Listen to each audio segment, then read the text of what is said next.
Fala aí pessoal, tudo bem com vocês? Eu sou o Kersi Leite e no vídeo de hoje nós vamos falar um pouco sobre a história de uma das maiores competições de futebol que envolve seleções de todos os tempos, a Eurocopa, mais precisamente a Eurocopa da edição de 1996. Essa edição, que foi disputada na Inglaterra, antes de virar Eurocopa, ela tinha o nome de Taça das Nações. Ela foi iniciada em 1960 e nós chegamos a 1996, onde ela é considerada um marco na história da competição, por ela ter sido a primeira a contar com 16 seleções no formato.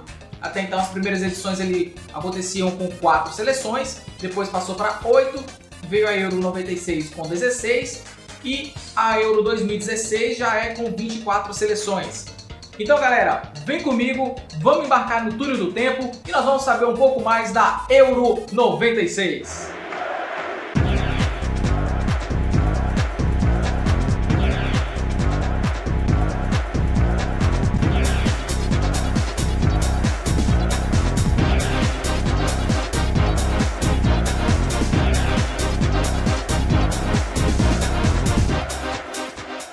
Bem, se você está vendo esse vídeo e ainda não é inscrito no canal, se inscreva aqui embaixo nesse botão vermelho inscrever-se, deixe seu like para fortalecer o canal, porque vão vir mais e mais vídeos interessantes como esse, vão vir vídeos históricos, enfim, vou estar preparando um conteúdo bacana para estar movimentando o canal e trazer um pouco mais da cultura e da história do futebol para vocês. Então, não deixe de se inscrever, ative o sininho das notificações, você ficar sabendo no momento que eu postar o vídeo, você vai receber a notificação lá. Beleza, pessoal? Hoje eu estou aqui com a camisa gloriosa do Milan. Essa camisa aqui, para ser mais preciso, ela é a do Ronaldinho Gaúcho. Na época que o Ronaldinho jogou no Milan. Então, a camisa gloriosíssima, a camisa muito pesada do Milan, que hoje já não tá tão bem das pernas assim, mas vira que segue, né? A roteira aqui que caiu.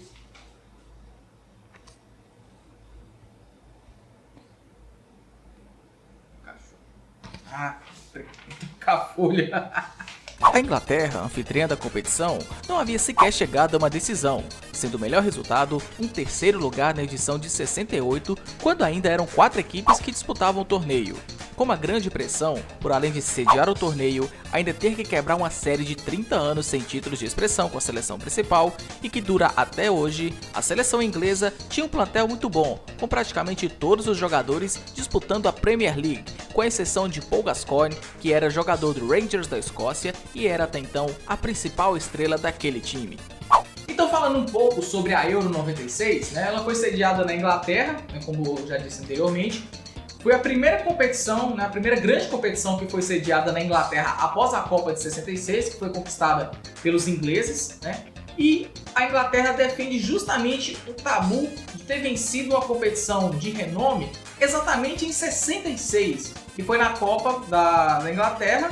Todo mundo sabe que tem várias controvérsias sobre a grande final, aquela bola que entrou e não entrou, enfim. A Inglaterra tem seu único título de expressão no cenário mundial, que é essa Copa do Mundo de 66.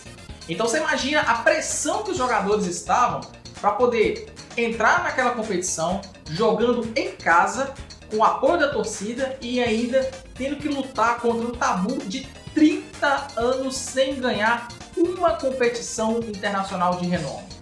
Então você já imagina que eles já entraram super pressionados, os jogadores ingleses, para disputar a Eurocopa. A Eurocopa 96 ela foi disputada em 8 estádios. Foram eles: o St. James Park em Newcastle, o City Ground em Nottingham, o Villa Park em Birmingham, Hillsborough, localizado em Sheffield, o Elland Road na cidade de Leeds, o Anfield Road em Liverpool, o Old Trafford em Manchester e o mítico estádio de Wembley na cidade de Londres, ainda com aquele velho formato, com as 2 torres. Eu particularmente gosto muito mais do design do Old Wembley do que do estádio atual, mas eles preferiram a modernização do que o clássico, mas fazer o quê?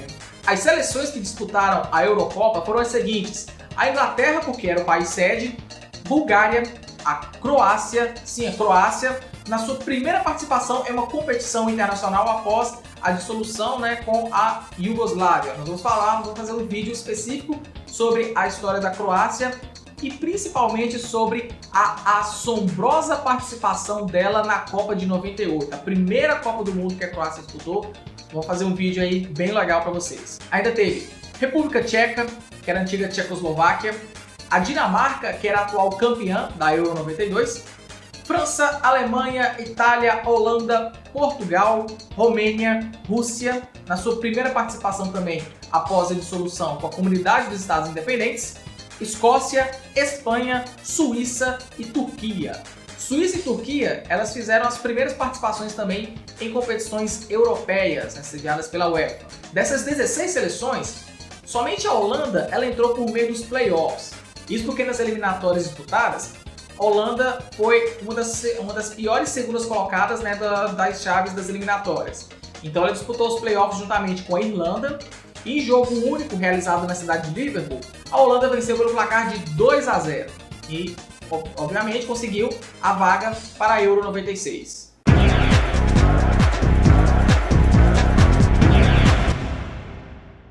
Na fase inicial da Euro, as seleções elas foram divididas em 4 grupos com 4 seleções cada, sendo que as 2 primeiras de cada grupo, elas obviamente se classificaram para as quartas de final da competição. O grupo A era composto por Inglaterra, Holanda, Escócia e Suíça, e se classificaram os ingleses e os holandeses. A Inglaterra passou com 2 vitórias contra a Escócia e a Holanda, e um jogo fantástico pelo placar de 4-1, a maior goleada da competição, e também com um empate. Já a Holanda ela se classificou no critério de gols pro, né, já que terminou com os mesmos 4 pontos da Escócia e o mesmo saldo de gols de 1 negativo. Porém, a Holanda havia marcado mais gols, foram 3-1 dos escoceses. Já no grupo B, era composto por Bulgária, França, Espanha e Romênia, sendo que se classificaram para a segunda fase as seleções da França e Espanha. A França teve os mesmos 7 pontos da Inglaterra, com vitórias contra Romênia e Bulgária e um empate com a Espanha. Já os espanhóis, por sua vez, passaram com 2 empates e uma vitória em cima da Romênia. Um detalhe para essa competição é que a seleção da Romênia e a da Turquia foram as 2 únicas seleções que não pontuaram na competição. Já o grupo C era o considerado grupo da morte, já que tinha seleções Alemanha, Itália, República Tcheca e mais uma estreante, porém nem tão estreante assim, a seleção da Rússia. A Itália terminou em terceiro com a mesma pontuação da seleção tcheca e um saldo de gols melhor, 0-1 negativo. Porém, o regulamento previa que o segundo critério de classificação era os gols pro, e os tchecos fizeram 5 gols contra apenas 3 dos italianos. A Alemanha foi a líder do grupo com 2 vitórias contra a Rússia e a República Tcheca e um empate em 0-0 com a Itália.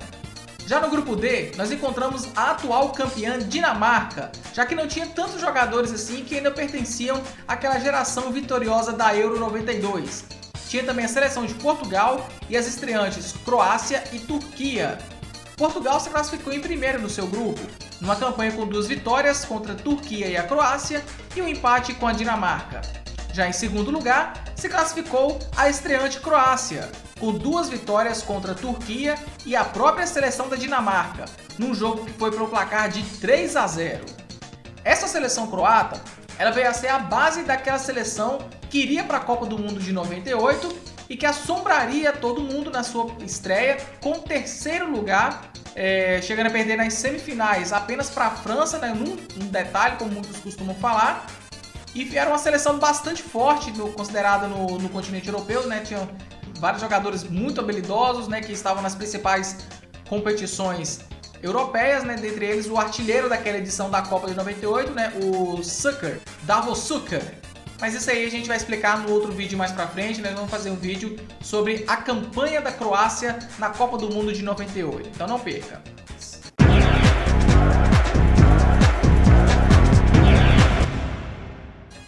Os jogos da fase final foram disputados em Londres, Manchester, Liverpool e Birmingham. Pelas quartas de final em Londres, duelaram Espanha e Inglaterra, onde após o empate sem gols no tempo normal, os ingleses venceram na disputa de pênaltis por 4-2. Em Liverpool, a França enfrentou a Holanda e venceu nos pênaltis por 5-4 após outro empate em 0-0. Já no estádio de Old Trafford, em Manchester, duelaram as seleções de Alemanha e Croácia. Os alemães venceram os croatas com gols de Klinsmann e Sommer. Suker, que viria a ser o artilheiro da Copa da França em 98, descontou para os croatas. Já em Birmingham, a República Tcheca surpreendeu e eliminou Portugal pelo placar mínimo, com o gol de Karel Poborský, um dos principais jogadores de todos os tempos da seleção tcheca.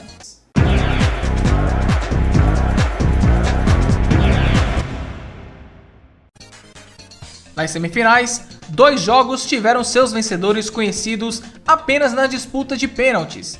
No Teatro dos Sonhos, França e República Tcheca empataram em 0-0 e nas disputas de pênalti, os tchecos avançaram para a grande final, vencendo por 6-5. Kubik, Nedved, Berger, Poborský, Hada e Kadlec converteram as cobranças para os tchecos.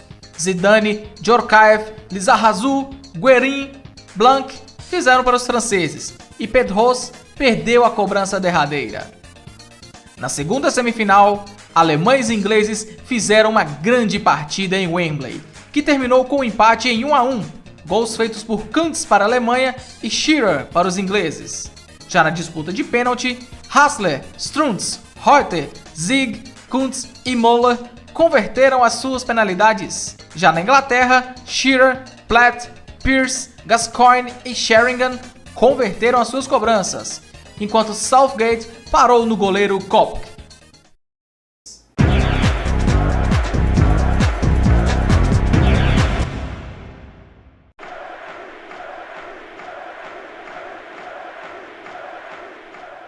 Eis que chega o dia da grande final. República Tcheca e Alemanha fizeram no Old Wembley a grande final da Euro 96. Uma final digna de Wembley. Os tchecos saíram na frente já na segunda etapa, com um gol de pênalti de Berger, já aos 14 minutos. Mas aí veio do banco o cara que mudou a história do jogo, Oliver Bierhoff. Aos 24 minutos, ele entrou no lugar de Scholl e 4 minutos depois já fez o gol de empate. A partida terminou empatada e então a disputa seguia para a prorrogação com o famoso Golden Goal, ou gol de ouro. Você sabe o que é o gol de ouro? Não sabe ainda? Vou te explicar o que é, hein? O gol de ouro, ou a chamada morte súbita, ele foi implementado pela FIFA em 93 e se dava a partir do momento que a equipe fizesse um gol da vitória na prorrogação. Ao ser marcado o gol, a partida era encerrada automaticamente e o vencedor era declarado. É bom lembrar também que teve uma pequena variação desse gol de ouro, que foi o gol de prata, que era quase a mesma coisa, porém com a diferença é de que a equipe que fizesse o gol dentro dos primeiros 15 minutos da prorrogação, a equipe adversária teria somente até o final daquele tempo para poder pelo menos empatar ou virar a partida, para poder dar continuidade aos 15 minutos finais. Caso terminasse o primeiro tempo e tivesse um vencedor, a partida era encerrada no intervalo do primeiro tempo da prorrogação. Se terminasse empatado, seguiria para mais 15 minutos de prorrogação. E aí seguiria o mesmo padrão. Se a equipe fizesse um gol e terminasse vitoriosa, aí era vitória normal. Caso terminasse empatado, iríamos para os pênaltis. Nós vamos fazer um vídeo especial um pouco mais na frente sobre as principais competições que foram decididas por meio de gol de ouro ou gol de prata, que, convenhamos, era um método bem polêmico para a época, já que se a equipe fizesse um gol logo com 1 minuto de jogo, a partida acabava. Então, assim, era meio injusto, levando em consideração todos os 90 minutos percorridos pelas equipes, né, para poder chegar naquele empate. E o gol de ouro, ele foi encerrado por conta disso. Então, de volta para o vídeo. O primeiro tempo da prorrogação foi iniciado, mas com apenas 5 minutos, Bierhoff decidiu a partida, naquela que seria a primeira grande competição a ser decidida por morte súbita. A Alemanha sagrava-se campeã invicta da Euro 96, conquistando a taça pela terceira vez e última até o momento.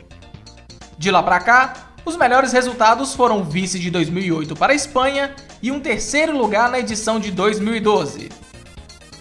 Já a República Tcheca viria a ter um terceiro lugar como melhor classificação, após a belíssima campanha do vice em 96.